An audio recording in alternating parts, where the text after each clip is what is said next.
Capítulo 3. Você sempre está em determinada fase. Todos os tipos de estudos estão sendo feitos atualmente para provar a importância da autoavaliação na vida de um líder. Concordo com isso 100%. A qualquer momento, você tem de estar apto para voltar atrás e avaliar seu desempenho como líder e para onde vai, o que está funcionando bem e o que não está. Mas sempre acreditei na importância de fazer o mesmo tipo de coisa com respeito à organização que lidero. Entro e saio de igrejas locais quase toda semana e adoro testar a consciência organizacional dos líderes ao fazer uma pergunta objetiva. Em que fase você está como igreja? Os líderes mais perceptivos que conheço respondem sem piscar os olhos.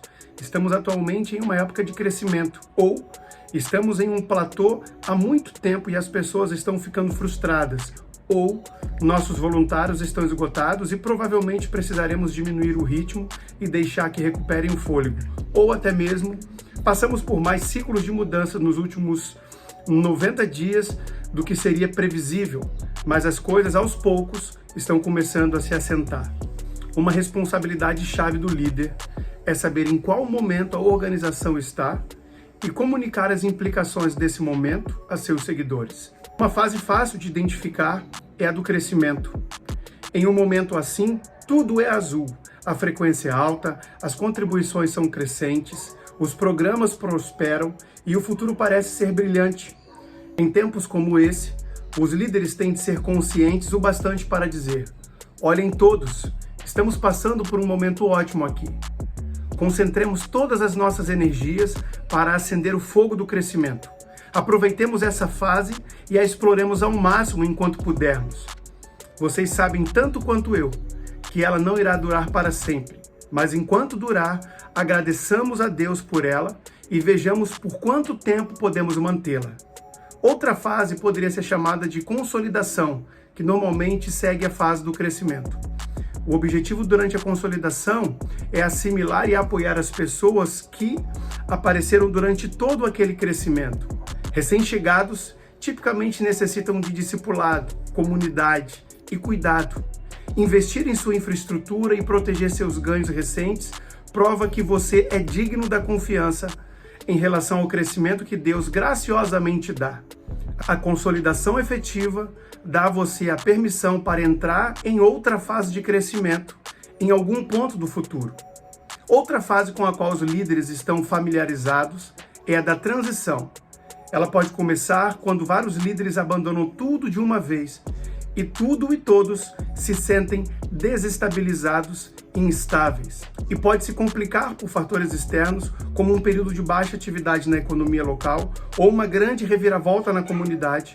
E os líderes são aqueles que devem dar voz e linguagem a essa realidade. Devem explicar por que esta fase está ocorrendo e o que ela significa e como passar por ela. Uma estação que a maioria dos líderes teme é a do mal-estar. Nela, as coisas ficam excepcionalmente nebulosas, banais e paralisadas. Tudo parece antiquado e não se vê agitação.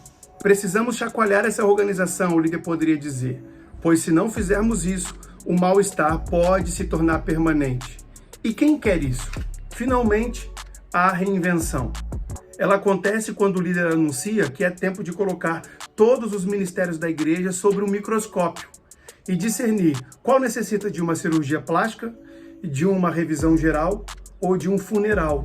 Um exercício necessário de poda para abrir espaço para o crescimento do futuro. Essas fases de liderança nos reportam a Eclesiastes 3:1, que diz que para tudo há uma ocasião certa, há um tempo certo para cada propósito debaixo do céu. A maioria dos seus líderes acena a cabeça em sinal de consentimento a esta linha de pensamento, mas ao mesmo tempo, por negligência, não diz a seus seguidores em qual fase eles estão. E baseado em minha experiência, as pessoas sentadas em sua organização não terão nenhuma pista da fase em que se encontram a menos que você lhes diga.